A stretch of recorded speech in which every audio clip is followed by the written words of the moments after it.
governance. It is part of security. A good government is that which is elected by the people. A good government is that which is answerable to the people. A good government is that which makes the people not only safe day to day, but secure throughout their life.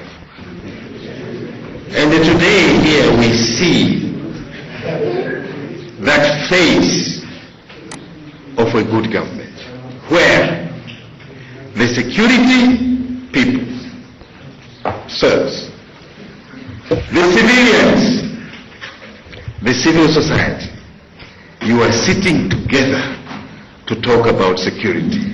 These are the symptoms of a good government, where either for 40 years of our independence, we lost 40 precious years in Africa. Why? Because we lacked good government. And what's that? Either it was one-party state or military regimes. In Somaliland, we have a multi-party system.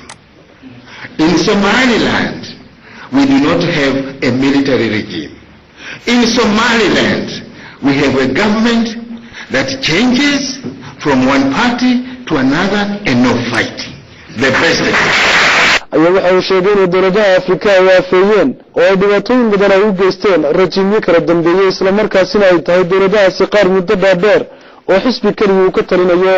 waxa uu Somaliland ku amaanay duruufaha kala duwan ee ay soo martay. waxa uu sheegay in Somaliland ka jirto dimuqraadiyad.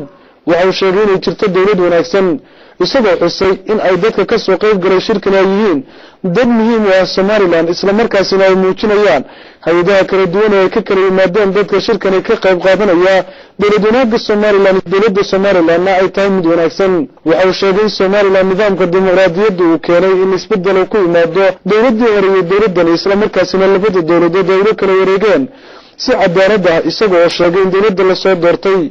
waxa uu Somaliland ku amaanay Ambassador Augustine Mahiga dadaalka ay ka sameysay dhinaca nabadgelyada iyo xasiloonida ballaaran ee ka jirta. waxa uu sheegay in Somaliland ay beesha caalamka nabadgelyadeedu muhiim u tahay, taasi oo uu sheegay in loo baahan yahay in kor loo sii qaado.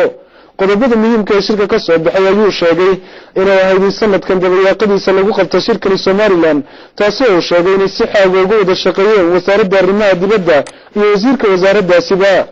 waxa uu sheegay Ambassador Augustine Mahiga in la isku soo noqon doono shirkan mid la mid ah isla sanadka soo socda ee sanadka 2012 bisha January isla markaasina la sameyn doono qiimeyn ballaaran oo kala duwan. waxa uu sheegay in ciidamada militariga Somaliland ay muhiim u yihiin ammaanka iyo sugidda xuduudaha, halka uu sheegay in ciidamada booliiskuna ay muhiim u yihiin gudaha waddanka muwaadiniinta iyo xuquuqdooda iyo isla markaasina ay kor u qaadaan amniga iyo xasiloonida dalka, taasi oo uu sheegay in horumar lagu gaari karo. dhanka kalena waxa isaguna halkaasi ka hadlay oo ka dhiibtay fikirkiisa ku wajahan shirkan iyo sidii kor loogu qaadi lahaa amniga Somaliland wasiirka wasaaradda arrimaha dibadda Somaliland Dr. Maxamed Abdullaahi Umar, kaasi oo sheegay in loo baahan yahay in la sameeyo guddi ballaaran oo ka kooban wasaaradaha dalka ay xukuumaddu sameyn doonto, taasi oo uu sheegay in dabagal ku sameyn doonto qodobada muhiimka ee ka soo baxay shirkan iyo sidii loo meelmarin lahaa. waxaan ugu baaqayaa saaxiibada aan ku leenahay beesha caalamka qaarkood halkan imika la fadhiyaan oo ay ka mid yihiin jamciyadda qurumaha ka dhaxaysa dowladda Britain oo ka mid ah saaxiibada aynu caalamka ku leenahay hay'ad goboleedka IGAD iyo dadka kaleba in ay ka shaqeeyaan sidii nuxurka iyo guraadka ka soo baxaya wada hadaladan iyo shirarka halkan ku leenahay inay noqdaan kuwa taageero micnale ka hela beesha caalamka si markaa aynu ugu najaxno ujeedada leenahay. shirkan ayaa waxa uu noqonayaa kii ugu horeeyay ee noociisa ee laga hadlo ammaanka, xasiloonida iyo kor u qaadida arrimaha dimuqraadiyadda ee Somaliland ee ay si wada jir uga qayb qaataan golaha ammaanka ee qaramada midoobay, Britain iyo dowlad goboleedka IGAD iyo Somaliland, kaasi oo markii ugu horeysay ka dhacay Somaliland.